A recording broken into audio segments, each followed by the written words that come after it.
குறையெல்லாம் ஓகே. சொல்லலாம். சார் ஆனாலும் அண்ணாமலை போட்டி போட்டு ஒரு 18% உங்களுக்கு ஓட்டு இருக்குன்னு நிரூபிச்சிருக்காங்க சார் பாஜக. ஆனா காங்கிரஸ் அது அப்படி எதுவும் பண்ணலையே. அண்ணாமலை போட்டி போட்டுன்னு நான் எடுத்துக்க மாட்டேன். அப்பனா அதுல வந்து பாமக ஓட்டே கிடையாதா? இருக்கு சார். எவ்வளவு சதவீதம்? 5, 6? வச்சுக்கலாம். வச்சுக்கலாம். 6 அப்பனா 5ன்னு 18ல வச்சுக்கலாம் 6 சார். போயிரும்ல. பேலன்ஸ் 12 12. அப்ப 12. அண்ணாமலைக்குன்னு ஒரு ஃபேன் ஃபாலோவிங்ல ஒரு 4 போயிரும்ல. அப்புறம் எல்லாருமே நட்சத்திர வேட்பாளர்கள்ங்க. அப்ப டிடிவி ஓட்டு அதுல போகாதா? ஓபிஎஸ் ஓட்டு நிச்சயமா. போகாதா? நிச்சயமா சார். எத்தனை பேர் நட்சத்திர வேட்பாளர்கள்?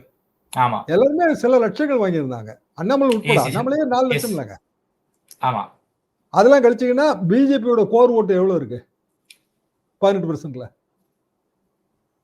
பழைய ஓட்டு தாங்க இருக்கு. 3 to 4% தான். அதே தான் 5% தான் இருக்கும். ஓகே. இந்த கணக்கு அதிமுகவுக்கு தெரியும். அப்ப அவங்க என்ன சொல்லுவாங்கன்னா, இதெல்லாம் கழிச்சு காட்டி இவ்வளவுதாங்க இருக்கு உங்களுக்கு. நீங்களா இவ்வளவு சீட்டு கேட்டா என்னம்பாங்க.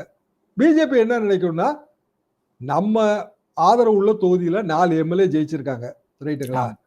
அதுல வந்து அதிமுக வேட்பாளர், திமுக வேட்பாளரை எதிர்த்து களமாடி ஜெயிச்ச பிஜேபி வேட்பாளர்கள்ல நாகர்கோவில் காந்தி அவர் ஒருத்தர் தாங்க அவரோட தனி செல்வாக்கு இருந்தது. வானதி எல்லாமே வந்து டஃபா தான் ஜெயிச்சாங்க. அப்ப தனி செல்வாக்குல ஜெயிக்கக்கூடியவங்க 1ஓ 2ஓ தான் இருந்திருப்பாங்க.